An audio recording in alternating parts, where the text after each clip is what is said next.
My boss, a billionaire CEO, said poor girls like me should be grateful for crumbs. So I exposed his secret affair with a board member, tanked his public image, and took his spot on the Forbes 40 under 40 list. I was hired as a temp assistant at Argent Capital when I was 24, fresh out of a state college with a finance degree I paid for by cleaning hotel bathrooms during the day and bartending at night.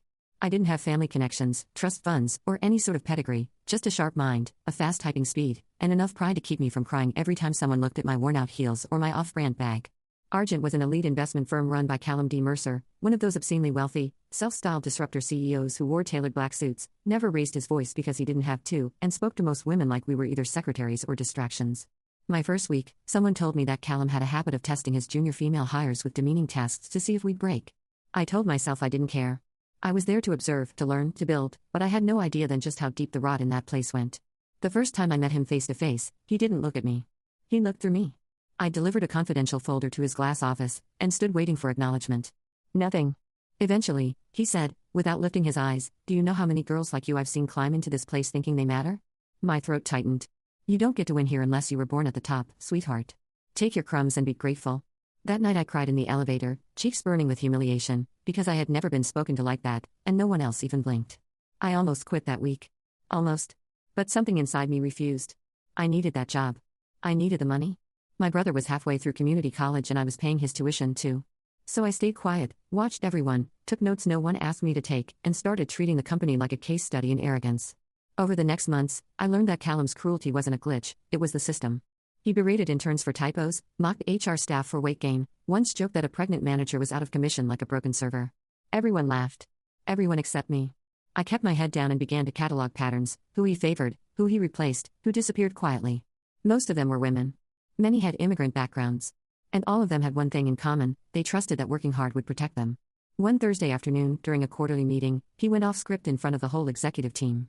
I had stayed late the night before perfecting the data brief for a fund performance review. When I handed it to him that morning, he gave me a disgusted look and tossed it aside. "Did your village school teach you this Excel formatting?" he said loudly, voice flat, cruel. A few snickers. One exec, Becca, looked at me with sympathy. But no one spoke up. He turned to the board and said, "I keep telling HR, stop hiring girls who think intelligence is a nice dress and an education on layaway." I felt the heat creep up my spine, the same burning shame I felt in that elevator months ago. But this time, something shifted. I didn't cry. I didn't run. I stood there, eyes dry, heartbeat steady, and I watched his face, memorizing the cadence of his voice, the way his hand flicked with dismissiveness. And that was the moment I knew. Callum Mercer wasn't invincible. He was just a man too confident in his own empire to see the cracks forming beneath his feet. I walked back to my desk, typed out a formal note of resignation but didn't send it. Not yet. I started digging instead. I stayed late. I accidentally printed confidential board memos. I studied every public filing, scanned every calendar entry his assistant left open, cross-referenced every dinner reservation with the company expense reports. Something was going to give, and when it did, I would be ready. You see, I had no money, no power, no pedigree. But I had something far more dangerous: motive, access, and patience. The building emptied early that Friday, as most of the executives left for a shareholder retreat in Aspen, but I volunteered to stay late under the pretense of cleaning up the quarterly archives, a task nobody cared about but which allowed me unrestricted access to floors and folders most assistants never touched. Around 8:43 p.m., I was in the main executive suite copying digital backups of expense files when I heard the faint hum of voices through the frosted glass near the boardroom, voices I recognized, but shouldn't have heard at that hour. Curious and cautious, I turned off my desk lamp, slipped off my heels, and crept quietly toward the sound. The glass wall was only partially frosted, and as I got closer, I saw Callum Mercer, my arrogant billionaire boss, sitting at the far end of the conference table, tie loosened, whiskey glass in hand, leaning in closely toward none other than Evelyn Stone, a senior board member and the company's highest-ranking compliance officer. Evelyn was brilliant, ruthless, and married to one of our institutional investors. She was also known for being fiercely ethical, publicly, at least. But the scene before me said otherwise. Her hand was on his chest. His fingers traced her wrist. Their words were low, intimate, laced with familiarity and carelessness. "It'll leak if we push that timeline," she murmured.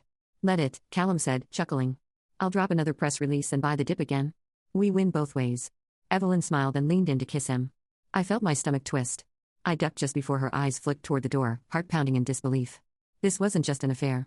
This was collusion.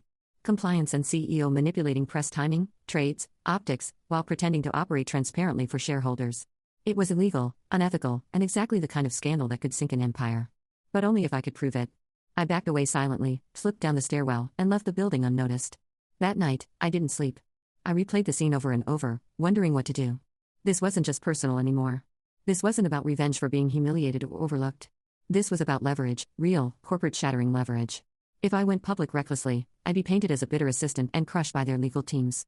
But if I played this smart, if I documented everything, aligned the facts, and built something irrefutable, I could do more than expose them. I could replace them. So I made a plan. I started coming in early and staying late, pretending to be the overachiever they never saw coming. I offered to handle travel schedules, digital organization, board minutes, anything that put me in proximity to their patterns.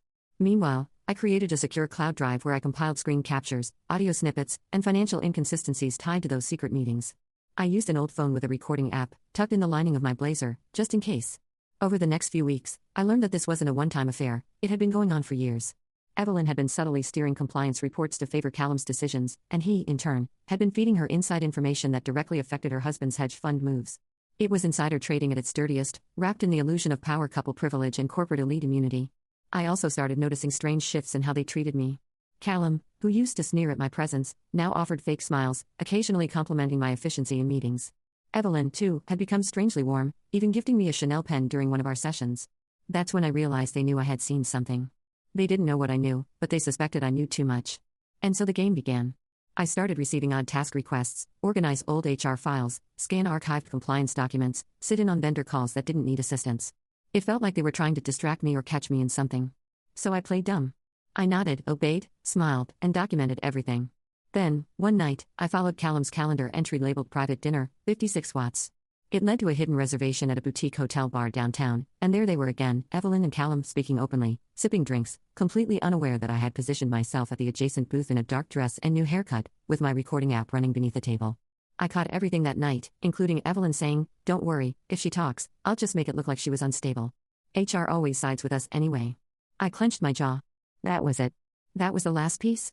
When I returned home, I copied all the files to an encrypted drive, wrote a report under a pseudonym, and started compiling a media package. But I didn't send it yet. I had one more move, and it would require patience, the kind only someone truly underestimated could master. Because I wasn't just going to burn the empire down. I was going to rise from its ashes. With my name in bold. I didn't see it coming, not like that, not that soon, but I should have.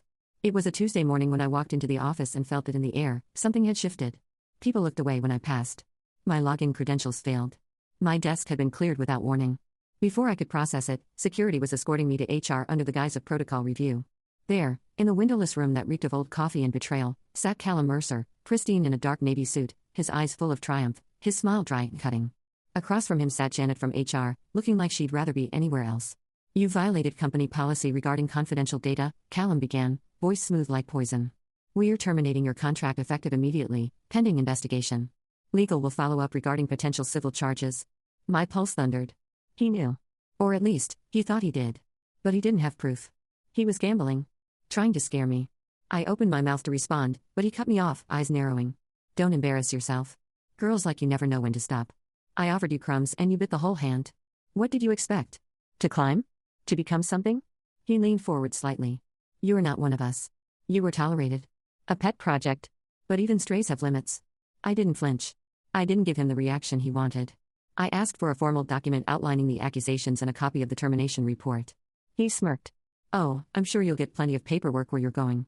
I walked out of that room humiliated but not defeated. I kept my back straight as security walked me to the elevator like a criminal. People peeked from behind monitors. I saw Evelyn watching from the mezzanine level, arms crossed, lips pursed. She was in on it? Of course she was. They were trying to crush me before I could speak. But I had already made copies of everything. The cloud was secure, the backups encrypted, the files distributed to multiple locations, including a close friend from college who worked at a well-known financial blog and owed me a favor.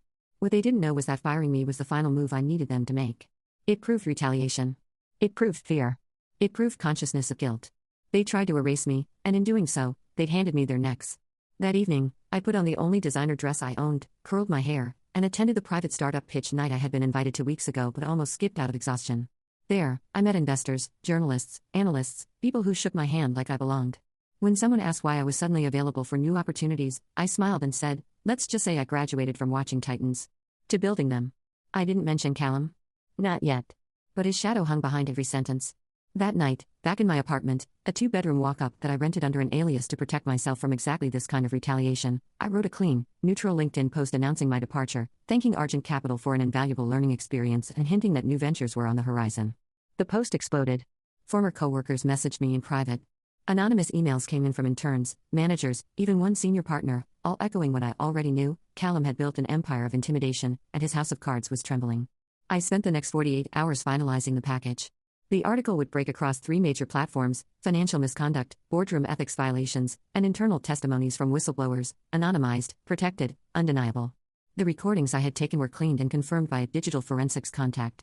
Screenshots were timestamped, cross-referenced. Expense logs matched GPS data from car services and access card logs from the building. It was airtight. On Friday morning, exactly 3 days after my termination, the story dropped at 8 a.m. sharp. Within an hour, Argent's PR line shut down. By noon, their stock had dropped 17%. By 3 p.m., Evelyn Stone's name was trending with tags like #ComplianceQueenDown and #InsiderAffair. But I didn't post anything. I didn't need to. My silence was louder than any tweet. And Callum? He went radio silent. No press statements. No damage control. But I knew it wasn't over. Not yet. I had burned the veil. Now it was time to build the throne.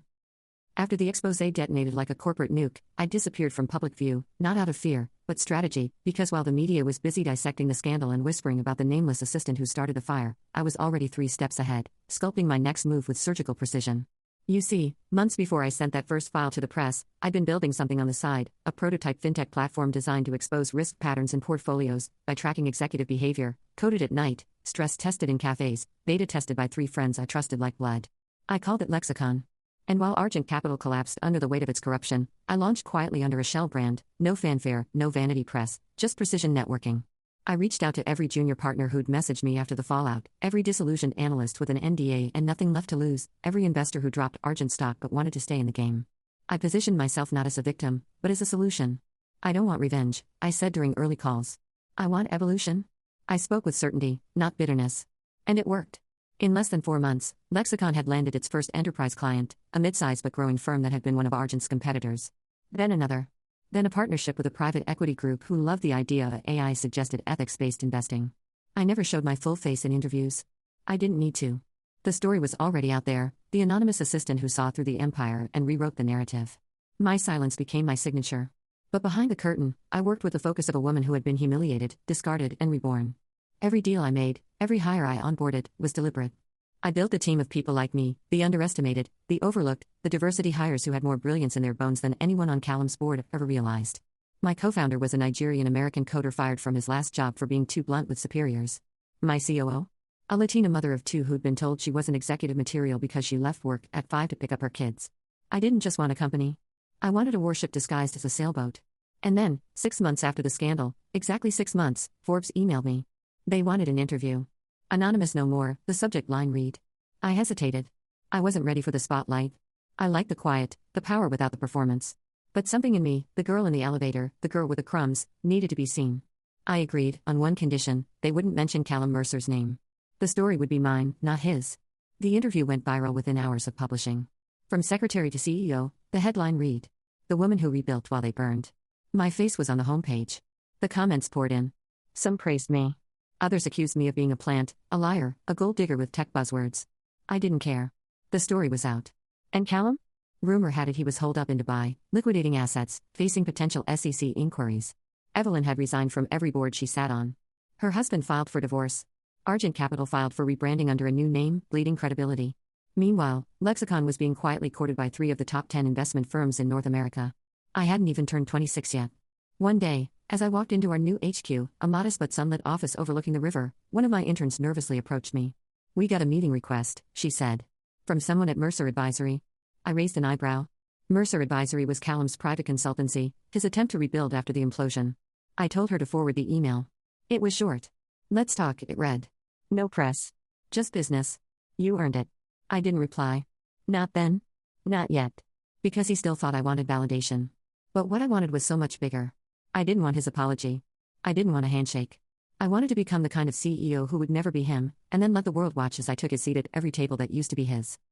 The day the final blow landed wasn't planned, not by me anyway, but it felt poetic, like the universe was waiting for the right moment to press its thumb against Callum Mercer's windpipe and remind him that power built on cruelty is as fragile as paper in a storm. It started with an anonymous leak, not from me, though I had the arsenal, but from a junior compliance analyst at one of the firms Evelyn Stone had quietly tried to join post-scandal. The analyst had stumbled across a private folder of investment memos and found a trail of internal references to what was being called the Mercer model, a euphemism for back-channel stock manipulation disguised as PR stunts. The leak exploded onto social media, and this time the public wasn't just outraged, they were ravenous. They'd already tasted the drama months ago when my exposé broke, but now they were watching the carcass rot in real time. Hashtags trended globally, hashtag Mercer method, hashtag boardroom lies, hashtag justice for the intern.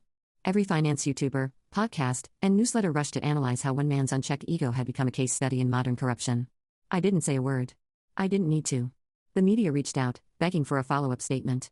I ignored every request except one, an invitation to speak at the upcoming Forbes Women in Power Summit, not as a victim of corporate abuse, but as a leader in ethical fintech and strategic leadership. I accepted under one condition: I would close the event with a keynote. They agreed. The night before the event, I received a LinkedIn notification, a message from Callum himself. No greeting. Just 4 words: you win. I lost. I stared at the screen for a long time, not sure if I felt satisfaction or sorrow. But when I clicked on his profile out of morbid curiosity, what I saw made me smile, open to work. It was surreal. The man who once mocked me for wearing clearance rack shoes was now reduced to vague consultancy offers and brand detoxing podcasts. And then came the summit. I wore a crisp ivory suit, heels I'd bought with my first investment bonus, and stepped onto the stage like I was walking into battle, calm, centered, unshakable. The room was packed with founders, VPs, journalists, students. As I spoke, I told them about systemic cruelty dressed as leadership, about the gaslighting of gratitude culture for the underpaid, about the invisible army of women and minorities building empires in silence. I never mentioned Callum by name, I didn't have to. But as I finished my speech, I said one line that echoed louder than any headline: don't just burn the house they locked you out of. Build a city they can't afford to enter. The crowd stood. Applause thundered. Backstage, I was handed a note by one of the Forbes organizers. You are trending worldwide, it said. Again. That same evening, the board of Mercer Advisory, the patchwork consultancy Callum had scrambled to assemble after being ousted, released a statement announcing its dissolution. Investors pulled out.